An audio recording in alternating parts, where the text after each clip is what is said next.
What does FNAF Help Wanted 2 hide behind the scenes in the Hub and Backstage minigames? Help Wanted 2 is a simulated FNAF experience where you'll take on a multitude of challenges and puzzles. Whether you're in the superstar Daycare doing arts and crafts, or making Roxanne Wolf look as fabulous as possible, you'll definitely have your hands full in this employee training simulation. Today, we'll be pulling the curtain back and heading literally backstage for a look at some things we can't typically see, like how Roxanne Wolf magically removes her makeup in the Glam Makeover minigame. We'll also be breaking some stuff along the way, including the very concept of gravity. We've got lots to cover, so I hope you enjoy today's look behind the scenes of Help Wanted 2. So before we get to the backstage minigames, we'll judge this book's cover with a quick look at the title screen. When we first boot up the game, we'll find 3 dapper animatronics posing behind a table and in front of a projector screen. The lights shut off briefly, only to come back with the spooky shadow of Circus Baby now on screen. When viewed from a different perspective, we can see that this introduction sequence takes place atop a small section of checkered flooring. There are a handful of chairs scattered around us, and a projector directly behind the player. Of course, there are the animatronics in front of us as well. Roxanne Wolf, Funtime Freddy, and Funtime Chica are posing for us behind the table. But what happens to them when the lights go out? As the sequence plays out, these characters will be unloaded completely as Circus Baby appears behind us to cast a shadow. After a brief moment, our animatronic friends reappear in front of us, and all 4 of them remain until we start the game. Well, 5 if you count the cupcake anyway. That's not all though, as when we press the new game button, a short introductory video will be played on the projector, and the animatronics will vanish once again. This time the animatronics don't all unload instantly, but instead, Circus Baby vanishes as the others slide down through the floor and do a little spin. They then unload, but they do so gloriously. The Fazbear orientation program then begins on the projector screen.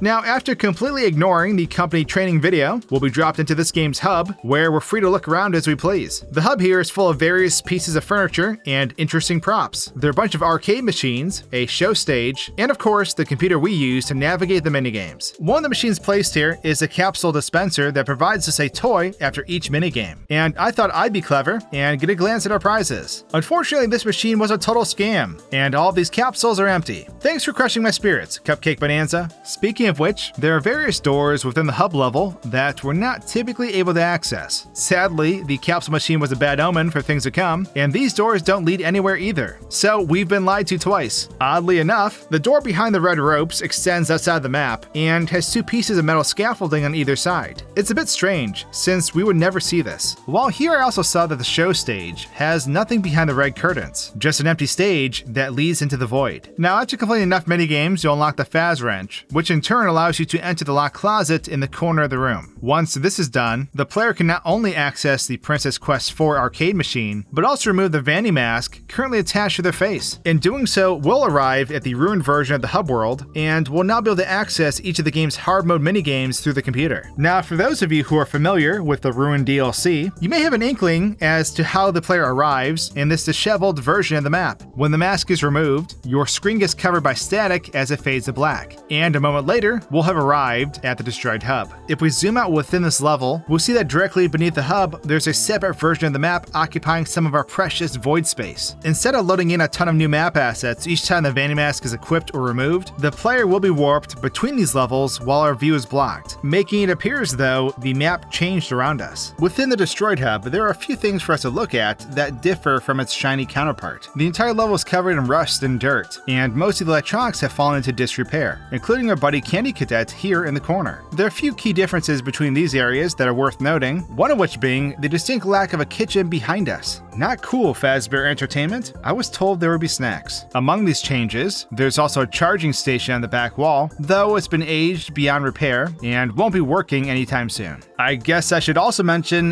the giant bottomless pit present in the room. As you've probably realized by now, this area is heavily inspired by the hidden burn trap ending in Security Breach. The map's furnishings and layout appears to be a direct reference to that very level, although the sizes of said maps are noticeably different. With that being said, this version of the hub seems to be a much more run rundown version of that area. And this is what the level may have looked like in FNAF Ruin, since we only ever get to explore the back half where Burn Trap was. Unfortunately, we can't dive into this giant pit of death since it's fully barricaded off, and even if we could, it would be a terrible idea. Moving the camera below shows us that this menacing sinkhole doesn't lead anywhere, at least not in this version. It's only a direct gateway into the endless void below. I wasn't satisfied yet, so I broke the collision on the barricade and tried walking in, only to realize an invisible floor prevents you from falling in even if you got inside. Now, before moving out from the hub, there's a leftover interaction from the VR version here that I want to mention. By destroying one of the walls and walking outside the map's boundaries, static instantly blocked my screen, so I couldn't see anything. This asset is used in the VR version of the game to prevent the player from sticking their head out of the gameplay area and seeing something they're not supposed to. As you can see from this perspective, whenever I step outside the map, this small flat piece of static appears to obstruct my view. This same method was used in the original Help Wanted as well, which I ran into during Foxy's Maze in the Dreadbear DLC. Of course, this is HorrorScoped after all, so it'll take more than some static to stop me. Your game will be broken. And with that said, let's dive into the first Backstage minigame, Arts and Crafts Daycare. So as we hop into this minigame, we'll arrive at the Superstar Daycare, where Sun tells us to get to work. Using the dart gun on the counter, we'll have to select which canvas we'll be painting, and then repeat this to grab a paintbrush as well. The goal is simple: make the canvas in front of us look like the example we're provided. To do so, you'll mix paints and color by number with the intention of matching the other canvas. If we're successful, Sun will take our masterpiece and then,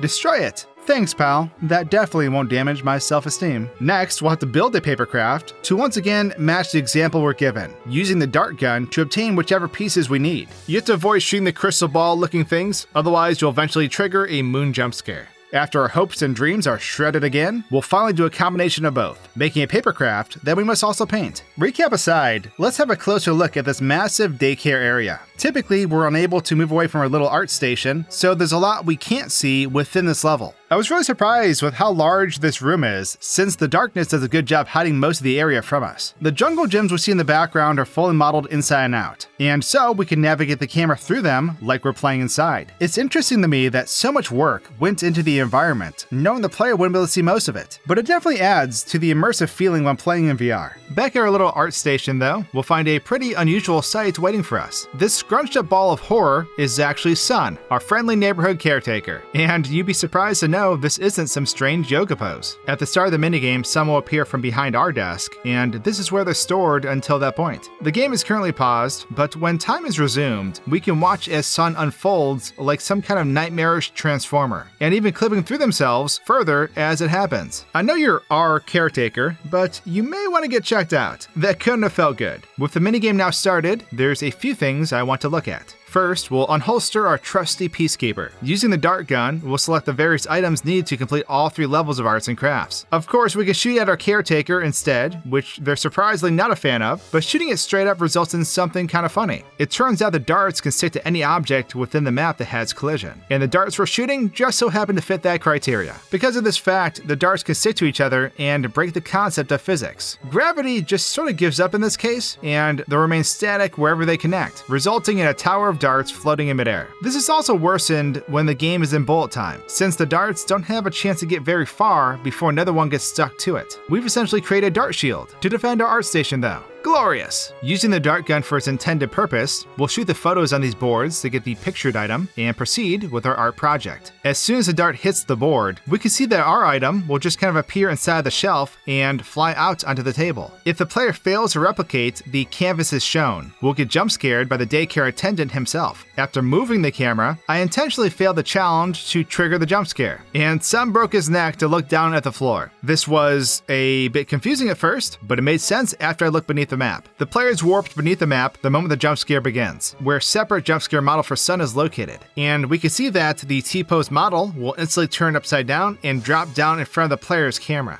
The second the jump scare is over, the model will swap back to the T-pose once again. Moon's jump scare occurs this same way. Space Clown just kills you, and then T-poses over your mangled corpse. Because the player camera has moved down here for the duration, the sun inside the map will follow it regardless of where it goes. This doesn't only apply to the jump scare either, and we can warp the player behind Sun, and he'll once again break his neck to continue looking at us. It's really creepy, since there's nowhere we can go within this map where we won't be watched. And at this point, I saw this small black rectangle clipping through the ground, and I realized that the pause menu is stored beneath the map. So anytime you pause the game or pull your headset off, the camera is warped way beneath the map in a blocked off area. These two blue lines are the pointers from my VR controllers. So just beneath this desk area, we can find two black spheres underground. These are double-faced spheres, so if you're inside, you can't see out, and if you're outside, you can't see in. This is important because if they weren't like this, when the player paused the game, they might be able to see them because the camera gets moved underground.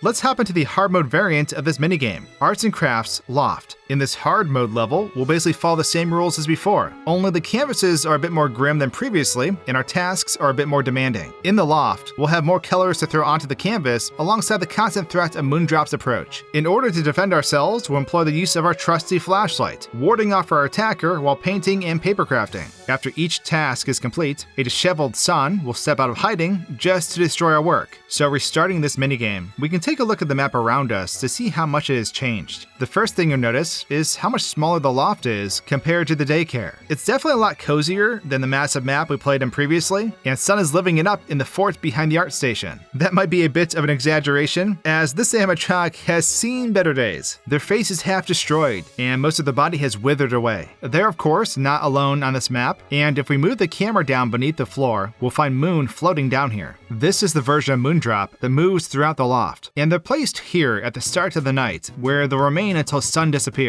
From this angle, it looks like they're climbing from the empty void into the Loft, and it's pretty creepy. Also, the jumpscare model for Eclipse can be found underneath the map, in a similar position as the others in the normal level. Now, after we finish the first task, some will warp outside the tent and approach the desk, as their head just sort of flies through the floor onto their head. They'll then pick up the canvas we finished, and as long as it's up to par, it'll go straight into the shredder. From this angle, we can see that the shredded canvas actually clips through the rollers on the desk and moves out of sight. And after popping through the other side, it'll unload. With the first task done, the papercraft challenge will load in as Sun disappears and Moon is moved into the Loft. As for this particular enemy, they'll appear in a multitude of locations throughout the map, and we'll have to use our flashlight in order to fend them off. One of the places Moon can appear is behind the curtains on the back wall, and we can see that they float upside down just out of sight here, snapping into their arrival animation and swinging down into sight. On the other hand, we can watch as Moon disappears, and in this case, they'll sink down behind the railing, bending forward and crunching down as they clip through the floor. They're then warped to the next position somewhere in the Loft, placed just out of sight, and this will continue for the rest of the night. Finally, before moving on from this chapter, I found an object placed beneath the map that I didn't recognize. They look like 3 plugs or electrical outlets with some wire extending from them, and each one has a 0 floating directly above it. There are also these dashes off to the side, but I'm not entirely sure what their purpose is. That's it for the Arts and Crafts minigame though, so let's head into the next Backstage challenge, Salon Staff Makeover. In this game, you'll be tasked with the beautification of several staff bots. As each of them roll up, the monitor to our right will display a particular style they're looking for. Using various brushes, we'll spruce up their faces using the different colors and patterns of makeup, and then use the accessories from the bust on our left. If we make a mistake, the staff bot's eyes will turn red, and they'll stand in the back. And if 3 accumulate, we'll be jump scared and forced to restart. As we begin and turn the lights on, we can get a much better look at our cozy little green room. We can see from an overhead shot that this area is connected to a few hallways that are mostly out of the player's sight. The hallway on our left, where the staff bots go through, extends just outside the player's view and drops off into a giant hole, something we can't typically see from our little makeup station. I then decide to have a look at the multitude of styles these inactive bots are rocking, ranging from mustache circus baby to purple Lord Farquaad. I never realized just how many outfits these bots could appear in, and they fill 2 tiers of the storage area with very few repeats. One of the bots on the top level is wearing what appears to be a magician's outfit. Although this isn't particularly special, there's just something about a swanky top hat and bow tie that I have to respect. As for the hallway on our right that the bots arrive from, we'll find an army of staff bots lined up here in 2 columns. They're all leaning forward with their hands behind their backs, waiting for their turn to be made fabulous. When the first bot enters the room, we can watch them activate and roll through the door to our location.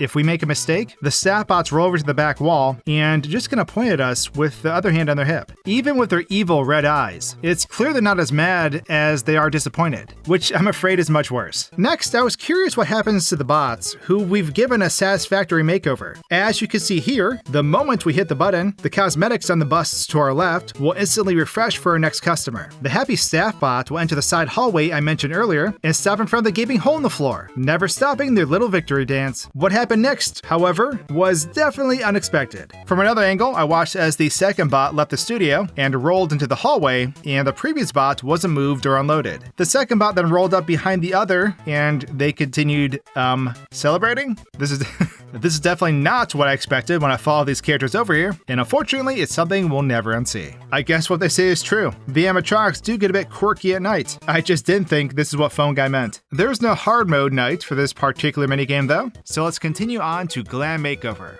This minigame follows a similar goal as the previous, but instead of a staff bot, we'll be providing a makeover for the indecisive Roxanne Wolf. Using the monitor to our right, we'll once again apply makeup and accessories to Roxanne Wolf. The difference here is that Roxanne will get upset when we're not looking at her, and if she gets too upset, we'll be jump scared and have to start over from the beginning. So of course, I first want to have a look at this unusually dark room with the lights on, and we'll see that beyond our typical range of vision, the rest of the salon is fully modeled. One thing that had me curious was the show stage in the corner of the room, and taking a look beyond the curtain shows that there's nothing currently behind it. The corner of the room is also missing, and we can see straight out of bounds from atop the stage. For the most part, there isn't a whole lot to see within the level itself, so let's put our focus on Roxy for the moment. One thing in particular I was curious about is what happens when Roxy turns away from the player. Each time the player finishes her makeup, she'll turn around momentarily as her face resets back to normal. If we watch from this perspective, as Roxy turns around, the makeup and accessories instantly vanish. This action is typically obscured by her hair, and we can't even see it in the reflection because she looks down, which is pretty clever. If Roxanne loses her patience, or we simply mess up her style, the camera will be warped beneath the floor for her jump scare. As seen here, she basically just grabs our non-existent shoulders and snaps at us, resetting into a T-pose as our view is blocked by static. Back inside the map, I was curious what would happen if we delete the staff bots carrying each of the accessories. I was surprised to find that each of the items was still in its proper place. Though, that doesn't mean we didn't totally break the minigame. The platform could be spun as usual, but none of the items were moving along with it. But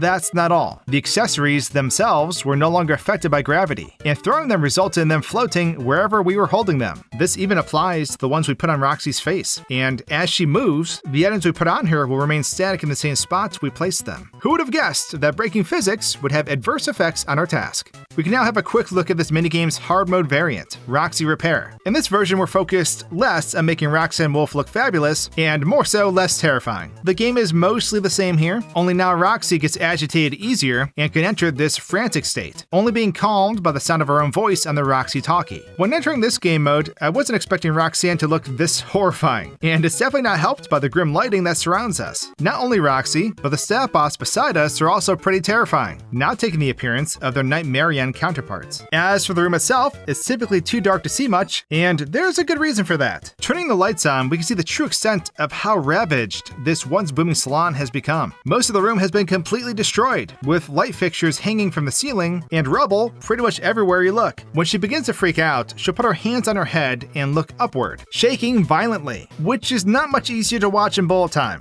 When we're finished applying makeup and accessories, she'll lean forward and shake them off, and rather than disappearing like the previous challenge, they'll actually fly off her face. For the most part, her jump scare animation is the same as before, only now it uses the shattered model we were working with in the challenge. And yes, after her jump scare animation finishes, she will assert dominance on us like we weren't just trying to help her 2 seconds ago. If the player manages to keep Roxanne happy and completes all 3 tasks, the screen will go black for a moment as the rest of the accessories vanish and her mask appears on the nearest staff bot. As we watch this from a different angle with the lights on, we'll see that the swap takes place immediately while our vision is obstructed. After we put the mask on her face, Roxy will turn back to the player and rest her head in her hands. And because I like having my face intact, I think we'll just give her some space. And with that, that's everything I found hidden behind the scenes in the Hub and Backstage minigames. There are dozens of minigames left to cover, so we still have a lot to see. If you enjoyed today's game-breaking video, make sure to subscribe and leave a like to help out the channel. Thanks for watching, and cheers!